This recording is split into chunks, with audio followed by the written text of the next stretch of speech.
Dr. While. Today we gonna talk about oral pathology, important section in step one. We take high yield topics only. We don't dive deeply in this, but the most important and most common knowledge. I divided this part into two main section. First, general mouth disease and tumor, and the second section or bar salivary gland disorder. First, mouth ulcer, also called canker ulcer or abscess ulcer. This common lesion appear as a painful, shallow, round to oval ulcer covered by yellowish exudate. Recurrent abscess stomatitis is associated with the celiac disease, inflammatory bowel disease, selective lupus erythematosus, Beckett syndrome, and HIV infection. Add in this picture. Squamous cell carcinoma, we have two manifestations for this disease, leukoplakia, white patches, B, and erythroplakia are precursor lesion for squamous cell carcinoma. Squamous cell carcinoma, most common malignant of oral cavity, usually affects the tongue associated with tobacco, alcohol, human papillomavirus 16, present as a non-healing ulcer with irregular margin and raised border. Second part, salivary gland. We have three main salivary glands: sublingual, submandibular, and parotid gland. Parotid gland is the biggest one, and um, we have multiple and many other small glands not appear here in this picture. There is cellulitis or stone of salivary gland. Stone formation in major salivary gland, duct, in parotid gland, in submandibular or sublingual, associated with salivary gland stasis. Stasis as we see in dehydration, people not take enough water. So and trauma.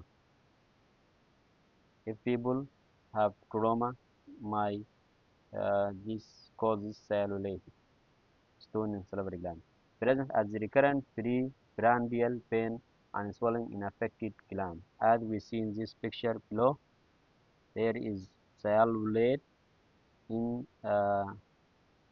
cross the salivary gland.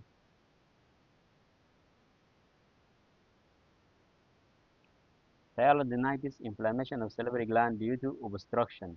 My beta stone of salivary gland might complicate to be cyalodenitis. Uh, the main infected caused by Staph aureus, mum virus, or immune-mediated mechanism as Sjogren syndrome. Salivary gland, duct, parotid gland. Salivary gland tumor, usually benign and most common affected the parotid gland, submandibular and sublingual. And minor salivary gland tumor are more likely to be malignant. So mainly salivary gland as the benign when salivary gland uh, in when salivary tumor occur in minor salivary gland likely to be malignant, more likely to be malignant, typically present as a painless, massive swelling, facial paralysis, or pain suggested malignant involvement. We have many type of salivary gland affected uh, salivary gland tumor.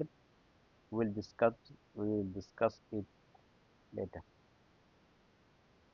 Firstly, polymorphic adenoma, benign mixed tumor, most common salivary gland tumor D, composed of chondromyxoid, stroma, and epithelium, and recurrent if incompletely exist. Rupture interoperatively may undergo malignant transformation. Polymorphic adenoma.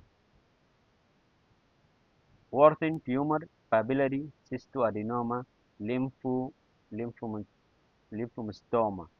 Benign cystic tumor with germline center might be bilateral or multifocal, typically found in people who smoke. Worries for worsening from Germany, germline love smoking causes by uh, so this mimic for worsening tumor. Worries from Germany, love smoking. As we see in this picture,